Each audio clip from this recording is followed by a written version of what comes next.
નમસ્કાર, આપ જોઈ રહ્યા છો સ્પાર્ક ટુડે ન્યૂઝ. નવસારીના સાંઈ લક્ષ્મી રેસિડેન્સીમાં દીપડાના આટાફેરાથી લોકોમાં દહેશત છે.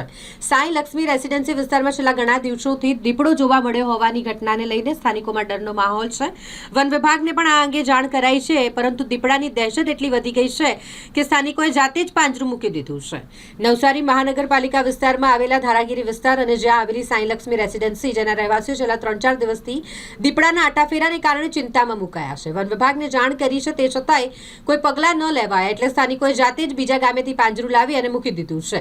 આ દરમિયાન સોસાયટી પાસે રખડતા કૂતરાના 3 બચ્ચાઓને દીપડાએ માર્યા હોવાની માહિતી સામે આવી છે. સાંજના સમયે બાળકો અહીં રમતા હોય છે અને રાત્રે લોકો બહાર બેસતા હોવાથી ડરના કારણે સામાન્ય જીવન પર અસર થઈ છે. સ્પાર્ક ટુડે ન્યૂઝના સંવાદદાતાને આ બાબતની રજૂઆત સ્થાનિકોએ કરી અને બાદમાં વન વિભાગને જાણ કરવામાં આવી. વન વિભાગની ટીમ સ્થળ પર પહોંચી અને પાંજરું યોગ્ય સ્થાન પર મુકાયું છે કે નહીં તેનું નિરીક્ષણ કર્યું. હાલ વિસ્તારમાં મોનિટરિંગ કરવામાં આવી રહ્યું છે. અમે 24 વર્ષથી અહીંયા રહીએ છીએ ને અહીંયા 4 દિવસથી દીપડો આવે છે. અમારું આ ગામ ધારાનગર નવા ફળિયા છે ને 4 દિવસથી અહીંયા દીપડો દેખાય છે ને બચ્ચા અહીંયા ખુલ્લામાં જ રમે છે બધા ને 4 દિવસથી અહીંયા દેખાય છે. કૂતરાના બચ્ચાને બી અમે 100 જણાની વસ્તી છે અહીંયા ને કૂતરાના બચ્ચાને બી 3 ખાઈ ગયો છે.